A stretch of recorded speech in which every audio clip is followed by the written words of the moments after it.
जय श्री कृष्णा दोस्तों, इस वीडियो में हम देखेंगे कि सबसे पहले कहाँ प्रकट हुआ शिवलिंग। एक दिन ब्रह्मा और विष्णु के बीच झगड़ा हुआ।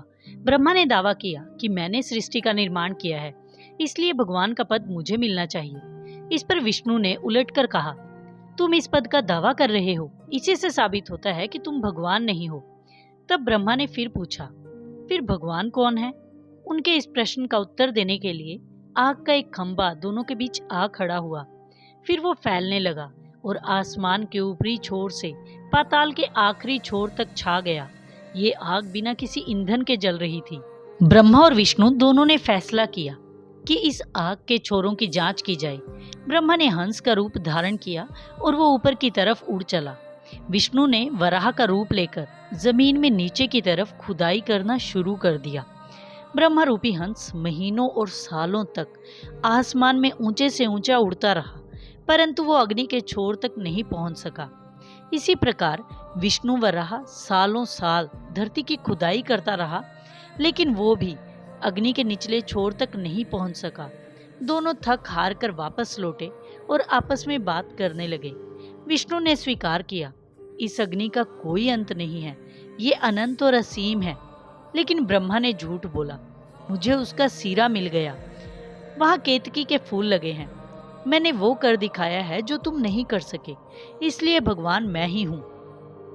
ब्रह्मा ने जैसे ही अपना वाक्य पूरा किया, आग का खंभा फट पड़ा और उसमें से एक देवता प्रकट हुआ, जो साधु जैसे कपड़े पहने था और जिसके शरीर पर राख मली हुई थी। उसने ब्रह्मा की तरफ उंगली उठाकर जोर से कहा, तुम झूठे हो।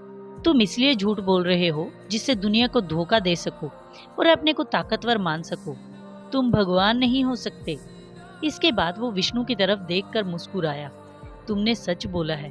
तुम विनम्र हो और सीमाओं को स्वीकार करने के लिए तैयार हो।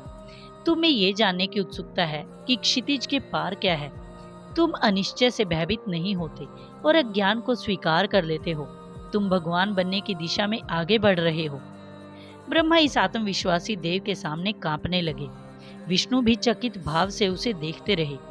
तब भिक्षु लगने वाले व्यक्ति ने अपना परिचय दिया, यदि रूपहीन को आकार दिया जा सकता है तो वो मैं हूँ, मैं भगवान हूँ, मैं शिव हूँ। उस दिन से पत्थर के लिंग की भगवान के रूप में पूजा की जाती है, जो अग्नि के उस स्तंभ का प्रतिरूप है जो ब्रह्मा और विष्णु के बीच आकर खड़ा हो गया था। जो इस पत्थर को केवल पत्थर मानकर पूजते हैं, वे ब्रह्मा की तरह अज्ञानी हैं, जिनमें कल्पना की कमी है और जो ज्ञान की प्राप्ति नहीं चाहते। जो लोग इस पत्थर को एक धारणा का निवास मानते हैं, वे विष्णु की तरह हैं, जो दृश्य के पीछे छिपे अदृश्य सत्य तक पहुंचना चाहते हैं। उम्मीद करती हूँ ये वीडियो आपको पसंद आया होगा। अपना कीमती समय देने के लिए धन्यवाद।